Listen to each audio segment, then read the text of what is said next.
मुतासर हुए हैं उनकी देखभाल कर रहे हैं और ख़ुद अपनी जानों को उन्होंने ख़तरे में डाला हुआ है, जो इस वक्त सारी दुनिया उन्हें सलाम कर रही है। मैं एज़ गवर्नर सिंध मैं उन्हें अपना तहे दिल से सलाम पेश करता हूं और उनका शुक्रिया अदा करता हूं। मेरी ख्वाहिश है कि इस लॉकडाउन के दरमियान मेरी रोज़ मुलाकात होती है ट्रेडर्स से, इंडस्ट्रियलिस्ट से,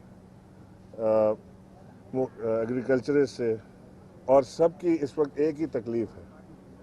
वो तकलीफ़ ये है, इंडस्ट्रियलिस्ट की तकलीफ़ ये है कि अगर इंडस्ट्री ना चली तो वो आगे तनख्वाहें देने के काबिल नहीं रहेंगे और एक बहुत बड़ा तबका जो उन पर डिपेंड करता है, जो उनकी लेबर है, वो बेरोज़गार हो जाएगी। ट्रेडर्स की तकलीफ़ ये है, जो छोटे दुकानदार हैं, उनकी तकलीफ़ ये है कि वो किसी से मांगना नहीं चाहते। वो चाहते हैं कि अपना ज़रिया माश वो ख़ुद चलाएं।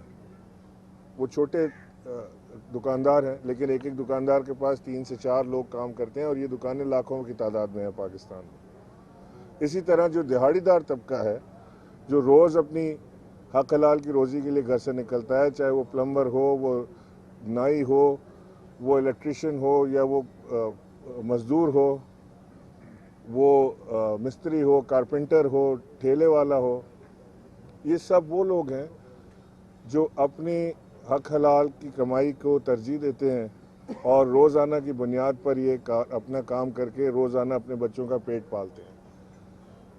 पाकिस्तान वज़ीर आज़म ने पहली बार ये कहा था, और जो कि एक बड़ा उनका फ़ैसला बहुत मकबूल नहीं हुआ, कि पाकिस्तान लॉकडाउन का मुतामिल नहीं हो सकता।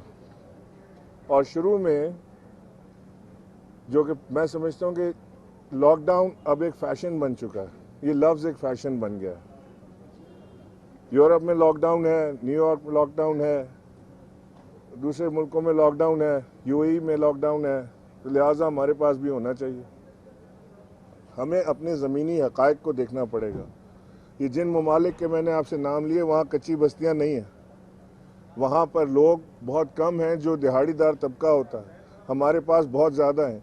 लिहाजा वज़ीर आज़म ने एक वो फ़ैसला किया, एक सख्त फ़ैसला जो एक लीडर को करना चाहिए, और उसने ये साबित किया कि अब लोग इस बात को तस्लीम करने लगे हैं कि स्मार्ट लॉकडाउन या स्ट्रेटेजिक लॉकडाउन बेहतर फ़ैसला था। जिन ममालिक ने 100% लॉकडाउन किया, उनमें या तो वो ममालिक कामयाब हुए जैसे चाइना है या जापान है, जिसमें पुलिस फोर्स की ज़रूरत नहीं पड़ती, जिसमें सिर्फ कह दिया जाता है कि घर से ना निकलना, लोग घर से नहीं निकलते।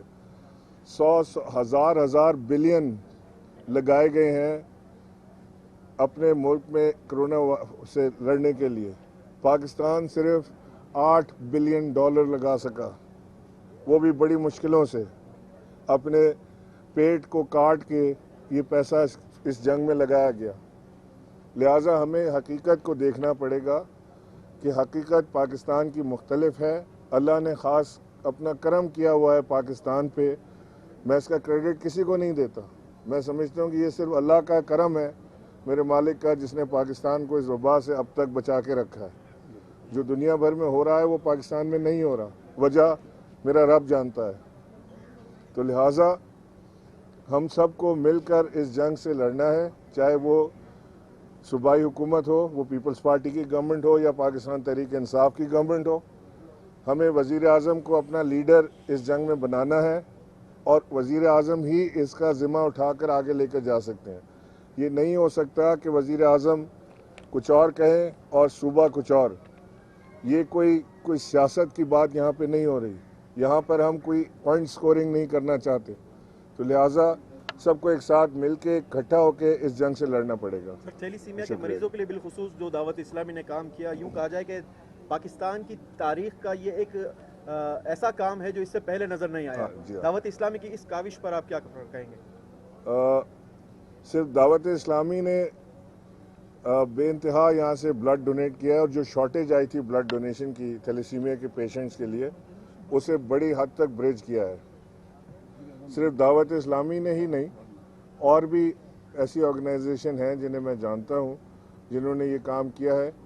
मैंने खुद थैलेसीमिया के पेशेंट्स के लिए ब्लड डोनेट करके इस कैंपेन का आगाज़ किया था अपने गवर्नर हाउस से, और उसके बाद बहुत सारे लोगों ने उसको आगे लेकर चले। दावत इस्लामी भी इस काम में जुटी हुई है और ये कोशिश भी काबिल सताइश है। 10,000 से ज़्यादा 10,000 से ज़्यादा बैग हम दे चुके हैं। तीन दिन की हमारी कि इस पे सबसे पहले जो उलमाए कराम है उनकी जानिब से कुछ मिलकर प्रेस कॉन्फ्रेंस की गई कि जुम्मे समेत दीगर नमाजों को शुरू किया जाए मसाजिद में, जिसके बाद आपने भी इजलास बुलाया, सीएम ने भी इजलास बुलाया। आपको वहाँ पर क्या नज़र आया कि सबसे पहले उलमा को उस वक्त क्यों नहीं स्टेक होल्डर्स को एतमाद में लिया गया, जो वो जाके प्रेस कॉन्फ्रेंस करते हैं उसके बाद आपने एतमाद में लिया? सेकेंडली ये बताइएगा कि आपने ठट्टा, बदीन और दीगर जगहों पर भी विजिट किया, कुछ स्टेक होल्डर्स का ख्याल है कि आपने SOPs को फॉलो नहीं किया, प्रोटोकॉल दिया और जो सिंध गवर्नमेंट की जितनी भी इकदाम थे उनको सबूताज किया। क्या राय रखते हैं आप?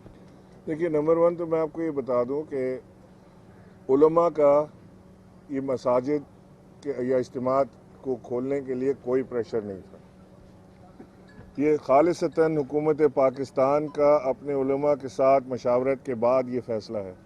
उलमा ने, तमाम उलमा ने हुकूमत पाकिस्तान के ऊपर इत्मीनान का इजहार किया था और उन्होंने कहा था जो आपका फ़ैसला होगा वो हमें कबूल होगा।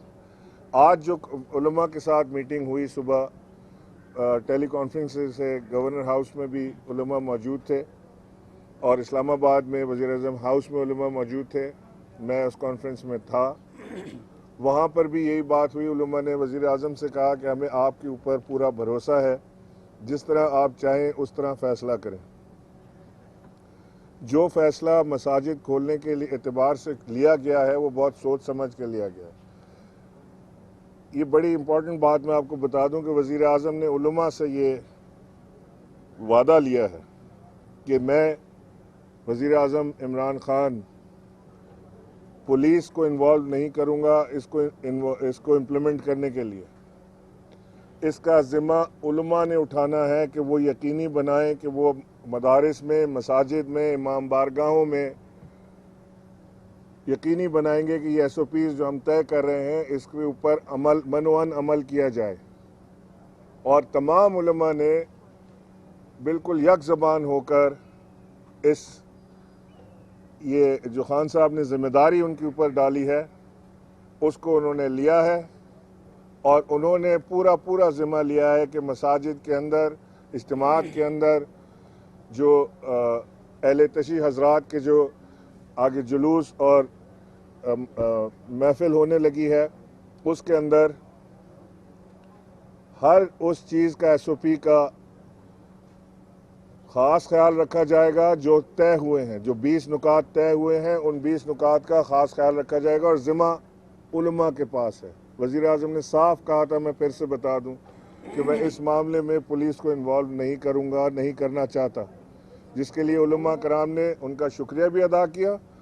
और मेरी तमाम उन नमाजियों से भी दरख्वास्त है कि खुदा के वास्ते, हम एक महज़ब कौम हैं, हम अपने नबी सल्लल्लाहु अलैहि वसल्लम के पैरोकार हैं जिन्होंने हमें एक तरीके से जीना सिखाया है। अब वक्त आया है कि हम मुसलमान होने की हैसियत से तमाम दुनिया को ये करके दिखा दें कि हम बग़ैर डंडे के ज़ोर पे अपने उलमा की बात को पे लब्बैक कहते हुए, अपने वज़ीर आज़म की बात को मानते हुए जो रिस्क वज़ीर आज़म ने लिया है इसके ऊपर हम उन्हें सुखरू कराएं और हम तमाम SOPs को फॉलो करें। तो इंशाअल्लाह मैं समझता हूँ कि इस वजह से, यानी मसाजिद खोलने की वजह से जो बहुत सारे लोगों के खदशात हैं, जिसका वो बरमला इज़हार भी करते हैं कि मसाजिद खोलने की वजह से इस कोरोना वायरस के बढ़ने का ख़तरा है, मैं कहता हूँ कि ऐसा नहीं है। और इंशाअल्लाह हमारी कौम इस चीज़ को साबित करेगी कि मसाजिद खोलने की वजह से एक भी केस बढ़ा नहीं, क्योंकि हमारे पास वो चीज़ है जो दुनिया में किसी बहुत कम ममालिक के पास है, वो है अल्लाह। यूरोप के पास वो अल्लाह पे एतबार इतना नहीं रखते जितना मुसलमान ममालिक रखते हैं। अमेरिका में अलहदा है सिस्टम, मुसलमान ममालिक के पास खुद अल्लाह है।